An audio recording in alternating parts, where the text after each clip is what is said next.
మీ car కి best ceramic coating premier care Apexer car detailing studio for contact.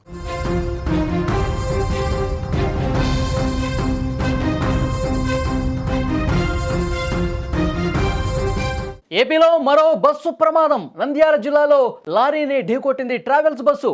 Chagalamarri మండలం మద్దూరు మెట్ట వద్ద ఈ ఘటన జరిగింది. ప్రమాదంలో డ్రైవర్కి గాయాలయ్యాయి.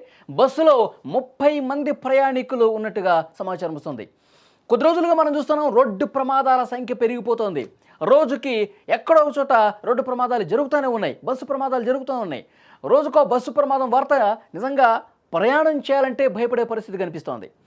ఇప్పుడు నంద్యాల జిల్లాలో జరిగినటువంటి రోడ్డు ప్రమాదానికి సంబంధించిన వార్త కలవరపెడుతోంది. ఈరోజు తెల్లవారుజామున నంద్యాల జిల్లాలోని అక్కడ చాగలమర్రి మండలం మద్దూరు మెట్ట ప్రాంతంలో పిఆర్ఎల్ ప్రైవేట్ బస్సు ప్రమాదానికి గురైంది. చెన్నై నుంచి కర్నూలుకి పిఆర్ఎల్ ప్రైవేట్ బస్సు ముందు వెళ్తున్న ఒక లారీని వెనక నుంచి బలంగా ఢీకొట్టింది. ఈ ఘటనలో బస్సు డ్రైవర్కి గాయాలయ్యాయి. వెంటనే స్థానికులు అప్రమత్తమయ్యారు. ప్రయాణికులు సహాయక చర్యలు కూడా చేపట్టారు. ప్రమాదం జరిగిన సమయంలో 30 మంది ప్రయాణికులు ఉన్నట్లుగా గుర్తించారు. అక్కడ వాళ్ళందరినీ కూడా సేఫ్గా ఉన్నట్టుగా తెలుస్తోంది. అదృష్టవశాత్తు ఎవరికి ఏం కాలేదు, ఎవరికి గాయాలు కూడా పెద్ద కాలేదు. వాళ్ళంతా కూడా సురక్షితంగా బయటపడటంతో అంతా ఊపిరి పీల్చుకున్నారు. ఈ బస్సు ప్రమాదం గురించి మరింత సమాచారం ఇంకా రావాల్సినటువంటి అవసరం కనిపిస్తోంది. ఎందుకంటే అతివేగం, నిర్లక్ష్యం ఇలాంటి ప్రమాదాలకు కారణమవుతున్నాయి. ఆగి ఉన్నటువంటి లారీని వెనక నుంచి వస్తున్నటువంటి బస్సు చాలా వేగంగా ఢీకొట్టేసరికి ఆ ముందు పార్ట్ మొత్తం కూడా ఏ విధంగా ధ్వంసమైందో చాలా స్పష్టంగా చూడొచ్చు. అంటే రోడ్ల మీద ప్రయాణాలు చేసేటప్పుడు డ్రైవర్లు మరి నిద్రమత్తులో ఈ ఘటన జరిగిందా, లేకపోతే అతి వేగంగా నిర్లక్ష్యంగా డ్రైవ్ చేయడం వల్ల అదుపు తప్పి ఒక్కసారిగా ఆగినటువంటి లారీని ఢీకొట్టిందా, లేదంటే పొగమంచు కారణంగా ముందు సరిగా విజువల్ కనిపించకపోవటం వల్ల ఈ ప్రమాదం జరిగిందనేది కూడా పోలీసుల విచారణలో తెలిసే అవకాశం కనిపిస్తుంది. ఒక్కసారిగా ఈ ప్రమాదం జరిగిన వెంటనే, లారీని ఢీకొట్టిన వెంటనే అందరూ కూడా షాక్ అయిపోయారు. ఎందుకంటే ప్రయాణం చేస్తున్నటువంటి ప్రతి ప్రయాణికుడు కూడా మైండ్లో చాలా ఉన్నాయి. ఈ మధ్యకాలంలో జరిగినటువంటి ప్రమాదాలు చాలా గుర్తొస్తూ ఉంటాయి. వాళ్ళు ప్రయాణం చేసేటప్పుడే డ్రైవర్కి చెప్తూ ఉంటారు, ప్రయాణం చేసేటప్పుడే కొద్దిగా స్లోగా పద బాబు, కొద్దిగా స్లోగా, అసలు మనకి వేగం అనేది అవద్దు, ఫాస్ట్గా వెళ్ళి మనం ఉద్ధరించాల్సింది ఏమీ లేదు, మీరు చూసుకుంటూ వెళ్ళండి అని చెప్పి ప్రయాణికులు కూడా, ఎందుకంటే వాళ్ళకు భయం ఉంది, ఒక ఆందోళన ఉంది, డ్రైవర్లకు చెప్పి మరీ ఇప్పుడు ప్రయాణం చేస్తూ ఉన్నారు. అయినప్పటికీ కూడా కొన్ని చోట్ల ఈ విధంగా ప్రమాదాలు జరుగుతూనే ఉన్నాయి.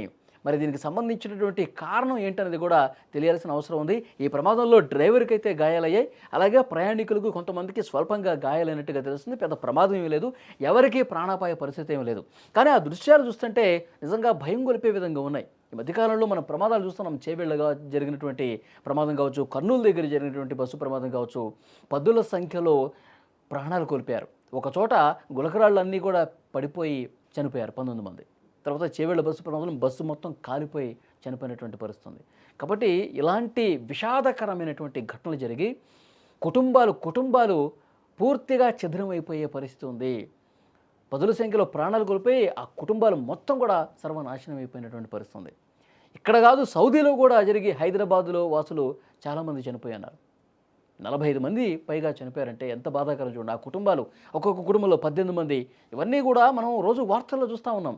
కాబట్టి బస్సు ప్రయాణం చేయాలంటేనే భయపడే పరిస్థితి వచ్చింది. అధికారులు, తర్వాత రవాణా శాఖ అధికారులు కావచ్చు, ప్రజాప్రతినిధులు కావచ్చు, ఇక్కడ స్థానిక అధికార యంత్రాంగం ఎప్పటికప్పుడు డ్రైవర్లకి, బస్సు యాజమాన్యాలకి చెప్తూనే ఉన్నారు, మీరు సరైన విధంగా వెహికల్స్ జాగ్రత్తగా చూసుకొని పోనివ్వాలి. ఎందుకంటే వాళ్ళు అధికారులు కూడా తనిఖీలు చేశారు. ఈ మధ్యకాలంలో నిబంధనలకి విరుద్ధంగా ప్రైవేటు ట్రావెల్స్ బస్సులు నడుస్తున్నాయి. సో వాళ్ళందరి మీద కూడా చర్యలు తీసుకుంటూ ఉన్నారు. ప్రమాదాలు జరిగినప్పుడు అధికారులు ఈ విధంగా తనిఖీలు చేసి వాళ్ళ మీద యాక్షన్స్ తీసుకుంటూ ఉన్నారు. కానీ కొంతమంది నిర్లక్ష్యం ప్రదర్శించి వాహనాలు నడపడం వల్ల కూడా ఇలాంటివి జరుగుతూ ఉన్నాయి. సో రోజు ఒకటి జరుగుతుంది, మీకు కూడా తెలుసు. ప్రతిరోజు ఎక్కడో చోట ప్రమాదాలు జరిగి మనుషుల ప్రాణాలు, ప్రయాణికుల ప్రాణాలు గాల్లో దీపంగా మారినటువంటి పరిస్థితి ఉంది. సో డెఫినెట్గా ఇక్కడ కూడా మీరు ఈ స్క్రీన్లో కూడా చూస్తూ ఉన్నారు, ఆ బస్సు ముందు పార్ట్ ఏ విధంగా ధ్వంసం అయిపోయిందో. లారీని ఢీ కొట్టడం వల్ల ఇంకా వేగం, ఒక మితిమీరిన వేగం లేకపోయిందేమో. ఈ దృశ్యం చూస్తుంటే మనకు అర్థమవుతుంది, ఒక సాధారణ వేగం ఉండటం వల్ల ముందు పార్ట్ ధ్వంసం అయింది కూడా స్వల్పంగానే కనిపిస్తుంది. అదే వేగం ఇంకా ఎక్కువ ఉంటే, 100 కిలోమీటర్లకు పైగా వేగం ఎక్కువ ఉంటే కనుక పూర్తిగా బస్సులో ఉన్న ప్రయాణికుల ప్రాణాలు ఇబ్బందికర పరిస్థితుల్లో పడేవి. కాబట్టి అది కూడా కొంత కాపాడిన పరిస్థితుంది. వెంటనే ఈ సమాచారం అందుకున్న వెంటనే పోలీసులు అక్కడికి చేరుకున్నారు. ఒక అంబులెన్స్ కూడా వచ్చింది. డ్రైవర్ గాయాలయ్యాయి. అతన్ని హుటాహుటిన ఆసుపత్రికి తీసుకెళ్లారు. ప్రయాణికులైతే నిజంగా హడలిపోయారు. అసలు బస్సు ప్రయాణాలే చేయొద్దు అని మాట్లాడుకునే పరిస్థితి వస్తుంది. సో ఇలాంటి ప్రమాదాలు జరగకుండా ఉండటానికి ఇంకా ఏం చేయాలి, అసలు బస్సు ప్రమాదం జరగకూడదు అనడానికి ఇంకా ఎలాంటి చర్యలు అవసరం ఉంది, అన్నిటి మీద కూడా ప్రభుత్వ యంత్రాంగం దృష్టి పెట్టాల్సినటువంటి అవసరం ఉంది. చెన్నై నుంచి కర్నూలుకి వస్తున్నాం. లారీ వాళ్ళు మామూలుగా మేము ఎప్పుడు రైట్ సైడే పోతాము అనుకున్నాం. ఇద్దరు పక్కన లారీ దగ్గరికి వచ్చినాడు. ఆడికి తప్పింది మొత్తం తిప్పినాడు. రైట్ సైడ్ మొత్తం ఎంతమంది ప్రయాణికులు ఉన్నారు? 30 ఉంటారు.